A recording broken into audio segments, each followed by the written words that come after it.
Hello student. इससे last video में हमने चैप्टर जो सेकंड है आपका मात्रक मापन और त्रुटि विश्लेषण, इसका पहला पार्ट आपको कराया था। आज हम आपको इसका सेकंड पार्ट कराएंगे। पहले पार्ट में हमने जाना था कि 7 मूल राशियाँ होती हैं और उनके जो मात्रक होते हैं वे भी 7 मात्रक कहलाते हैं। अब इनमें से कुछ मात्रक की डेफिनेशंस होती है जो अक्सर पूछ ली आती है और जिनकी नॉलेज हमें होनी भी चाहिए। तो पहले हम बात करते हैं सबसे पहले लंबाई के मात्रकों के बारे में कि लंबाई का मात्रक क्या होते हैं। लंबाई के मात्रक, लंबाई के मात्रक में फर्स्ट ऑफ ऑल सबसे पहले हम मानक मात्रक, मानक से मतलब होता है जो मूल मात्रक होता है उसकी बात करेंगे आपसे। और मानक जो आपका मात्रक होता है बताओ वो क्या होता है भाई? मीटर। क्या होता है भाई? वो मीटर होता है आपका। तो यहाँ हम मीटर की डेफिनेशन जानेंगे कि मीटर क्या होता है। देखिए सिंपल लैंग्वेज में अगर आपसे मैं कहता हूँ कि मीटर क्या है तो आप क्या करोगे? लगभग ऐसे कर लोगे, ये लगभग 1 मीटर के करीब बैठता है। कपड़े वाले के जाओगे तो एक स्केल होता है, लेकिन वो स्केल बना किस तरह से, वो पैमाना किस तरह से बनाया गया है उसे समझते हैं। तो साइंस में अगर मैं बात करता हूँ कि साइंस में मीटर किस दूरी को बोलते हैं, तो एक तत्व होता है आपका क्रिप्टॉन। ठीक है, क्रिप्टॉन के आर से आप इसे लिखते हो। अब इस क्रिप्टॉन से जो उत्सर्जित प्रकाश है, 7 तरह का प्रकाश होता है। 10th क्लास में आपने पढ़ा विबग्योर के हिसाब से। इसमें से नारंगी प्रकाश अगर है, उस नारंगी प्रकाश की 16,50,000, ये कोमा है भाई, 763.73 तरंगे। ठीक है, यानी कि क्रिप्टॉन से जो उत्सर्जित नारंगी प्रकाश है, उस नारंगी प्रकाश की इतनी तरंगे जिस दूरी में आ जाती है उस दूरी को हम मीटर कहते हैं। किसी ऐसे वैसे के सामने कह दो रैपट बजा होगा 1 मीटर में इतनी तरंगे। ठीक है, 1 मीटर उस दूरी को बोलेंगे साइंस के हिसाब से कि जिसमें नारंगी प्रकाश की, क्रिप्टॉन के जो नारंगी प्रकाश है उसकी इतनी तरंगे 16,50,763.73 तरंगे जिस दूरी में आ जाएगी उस दूरी को हम 1 मीटर कहते हैं। पॉइंट क्लियर हो गया? ये तो हो गया आपका मूल मात्रक। इसके अलावा इसके छोटे मात्रक और बड़े मात्रक सब होते हैं। चलो मैं नेक्स्ट डिस्कस करता हूँ कि छोटे मात्रकों का डिस्कस करता हूँ। जो लंबाई के छोटे मात्रक है उनके बारे में बात करते हैं आपसे। चले, छोटे मात्रक जैसे कि सेंटीमीटर होता है, बिल्कुल ऑब्वियसली आप जानते हो सेंटीमीटर। तो 1 सेंटीमीटर में कितने मीटर होता है? सबको हम जो चेंज करेंगे, छोटे को चेंज करें बड़े को चेंज करें, मूल में चेंज करेंगे, तो 1 सेंटीमीटर में 10⁻⁻2 मीटर होता है। ये आपको याद रखना है। किस तरह आया हो सर? 1 मीटर बराबर होता है 100 सेंटीमीटर। 100 को 10 की पावर में लिखोगे 10 की पावर 2, जितनी जीरो होती है उतनी पावर हो जाती है सेंटीमीटर। ये बराबर 1 मीटर। इसे डिवाइड में ले आइए, 1/10 की पावर 2 मीटर बराबर सेंटीमीटर 1। इसे ऊपर ले आओगे तो 1 सेंटीमीटर बराबर 10 की पावर -2 मीटर। इस तरह से सारी वैल्यूज आप निकाल सकते हो। और छोटे की बात करें तो मिलीमीटर आमतौर पे यूज होगे और हमेशा याद रखियो कैलकुलेशन में बहुत जगह आपके काम आएगी चीजें। ये 10 की पावर -3 मीटर के बराबर होता है।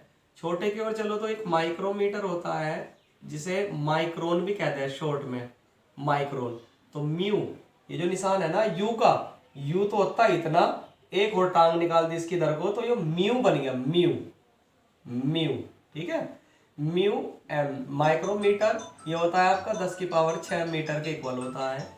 इसी तरह और भी बहुत सारे होते हैं, जैसे कि एक नैनोमीटर होता है, नैनोमीटर, नैनोमीटर, नैनो 10 की पावर -9। और भी कई होते हैं जो आपके लिखे हुए हैं। पॉइंट क्लियर है?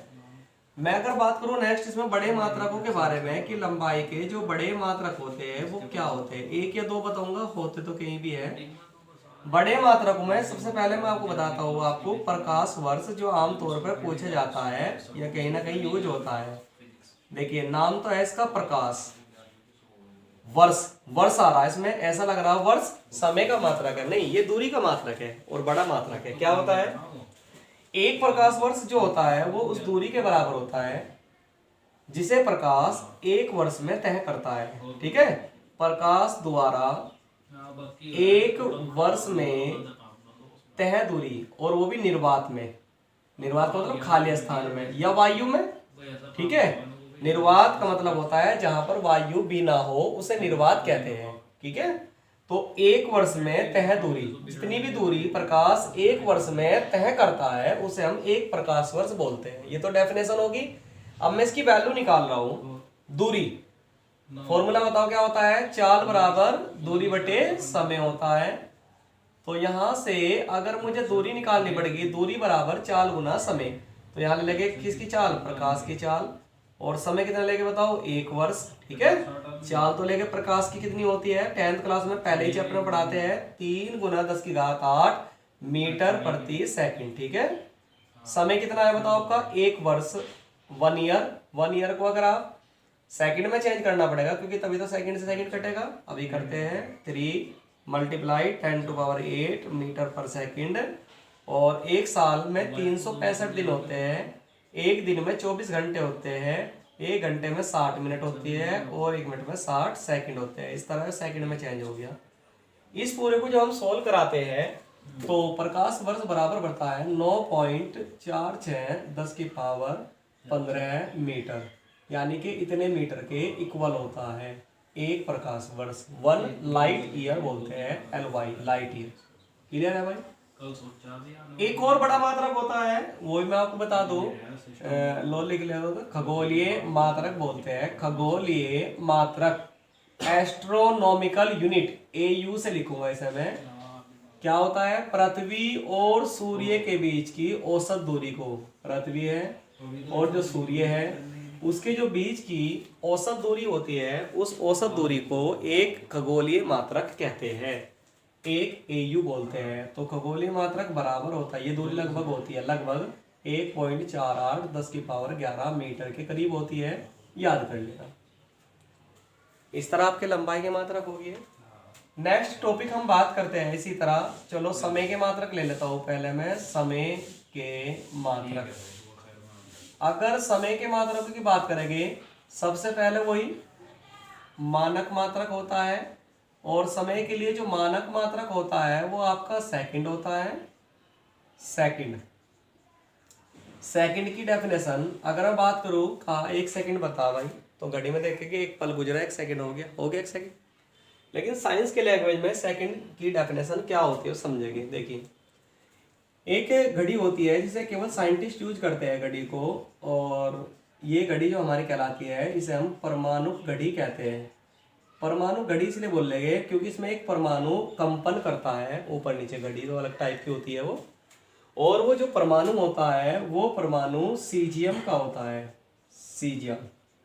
सीजियम को CS लिखते हैं। सीजियम का एक परमाणु इस घड़ी के अंदर कंपन, वाइब्रेशन करता है।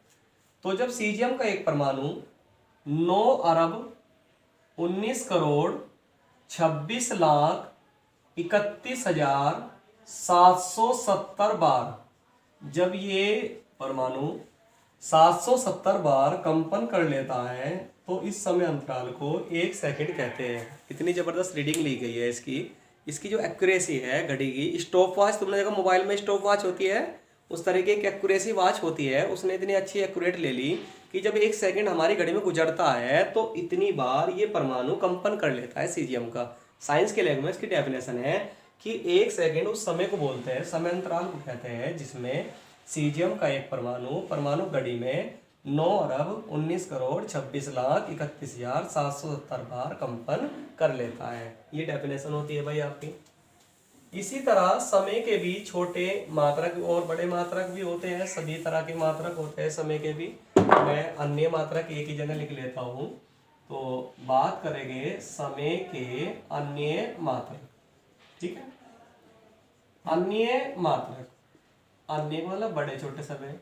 जैसे मान लो बड़े में बात करो, 1 घंटा है तो 1 घंटे में 60 मिनट होती है, और अगर उसे सेकंड में चेंज करना तो 3600 सेकंड होगी। ये चीज़ें आपको याद रहनी चाहिए। इसी तरह मान लो मिनट है तो 1 मिनट में आपके 60 सेकंड होते हैं, तो ये आप याद रखेंगे। छोटे की ओर अगर पहुंचेंगे तो मान लो 1 माइक्रो सेकंड है, हिंदी में लिख लो पहले लो, 1 micro second, micro second mu S, micro जब भी वर्ड लगता है 10 की पावर माइनस के 6 होगा। एक नैनो सेकंड है 10 की पावर माइनस के 9 सेकंड होगा। इसी तरह से हो सकते हो और भी कई होते हैं, लिखे हुए आपके याद करेंगे। नेक्स्ट मैं बात करता हूँ आपसे द्रव्यमान के मात्रक। द्रव्यमान के मात्रक के बारे में बात कर लेते हैं। तो द्रव्यमान के जब हम मात्रक पढ़ेंगे उसमें सबसे पहले हम जो आपका मानक मात्रक होता है, बताओ मानक मात्रक यानी कि जो मूल मात्रक होता है आपका वो क्या होता है बताओ, किलोग्राम। तो किलोग्राम की डेफिनेशन हमें पढ़नी है, किलोग्राम। तो यहाँ पर ये सीखेंगे किलोग्राम की डेफिनेशन है। तो मैंने शुरुआत में ही बताया था लास्ट लेक्चर में आपको कि पेरिस में जो अंतर्राष्ट्रीय लेबोरेटरी है वहाँ प्लेटिनम इरिडियम का एक बेलनाकार टुकड़ा है। प्लेटिनम इरिडियम मिश्र धातु का नाम होता है ये। इसका एक बेलनाकार टुकड़ा है। इस टुकड़े के द्रव्यमान को हम 1 किलोग्राम कहते हैं। ये तो हुई उसकी बात। इसके बाद अगर व्यवहार में बात करें डेली यूज में, यानी कि यहाँ पर कोई और डेफिनेशन भी है क्या, तो इसकी डेफिनेशन क्या होती है कि 4 डिग्री सेल्सियस पर 1 लीटर जल ले लीजिए, 1 लीटर शुद्ध जल ले लीजिए। तो 4 डिग्री सेल्सियस पर ताप 4 डिग्री सेल्सियस होना चाहिए। 1 लीटर जो जल होता है उसके द्रव्यमान को हम 1 किलोग्राम कहते हैं। ठीक है, व्यवहार में भी आप डेफिनेशन यहाँ से रख सकते हैं। इसके भी और अगर आप अन्य मात्रक की बात करेंगे, बड़े और छोटे मात्रक, ये देखो छोटे और बड़े मात्रक सब याद रखने हैं आपको आज के बाद में, हमेशा ही काम आते रहेंगे आपके। ठीक है, जैसे कि मान लो एक कुंटल, सुना है आपने, कुंटल 100 किलोग्राम होता है आपका। ठीक है, 100 किलोग्राम होता है। एक मन 40 किलोग्राम होता है, आमतौर पर जो डेली लाइफ में यूज करते हैं। छोटे के लिए बात करूं, एक ग्राम होता है, ग्राम। तो ग्राम में 1 किलोग्राम में 1000 ग्राम होते हैं, तो ग्राम में भाग में जाओगे 10 की पावर माइनस के 3 किलोग्राम होता है। ये अब अगले समझने की कोशिश करेंगे। जैसे कि मैं मान लो 1 माइक्रोग्राम है, माइक्रोग्राम। चलो पहले मिली बता दूं मैं, ये इंपॉर्टेंट है, थोड़ा सा समझेगा आप इसे अच्छे तरीके से। Milligram, mg, milligram. मिली के लिए 10 की पावर माइनस 3 आता है, मतलब मिलीग्राम डायरेक्ट किलोग्राम में नहीं जा सकता। पहले मिलीग्राम से क्या बनेगा बताओ, ग्राम बन गया। फिर 1 ग्राम में कितने किलोग्राम होते हैं, 10 की पावर माइनस 3, तो माइनस 3 ही हो रहा और माइनस 3 ही हो रहा, तो माइनस के 6 किलोग्राम। वर्ड तो मिली है लेकिन माइनस के 6 होगा अगर किलोग्राम में चेंज करना है। हाँ, अगर ग्राम में करना है तो माइनस के 3 होगा। इसी तरह ये ध्यान दें, थोड़ा सा अच्छा है टॉपिक। 1 माइक्रोग्राम है, मान लो माइक्रो की बात करो, देखो आप माइक्रोग्राम, मैंने माइक्रो के लिए 10 की घात माइनस 6 बताया था, लेकिन यहाँ पर भी वही बात है, पहले माइक्रो के में चेंज होगा ग्राम में, तो माइक्रोग्राम 10 की पावर माइनस के 6 ग्राम, और 1 ग्राम में 10 की पावर माइनस के 3 होते हैं, तो 10 की पावर माइनस के 9 किलोग्राम। इस तरह से हमने इस वीडियो में सीखा है कि जो हमारे मूल मात्रक होते हैं, जैसे कि लंबाई के, समय के, द्रव्यमान के, बड़े छोटे, ये सब सीख लिया हमने। ठीक है।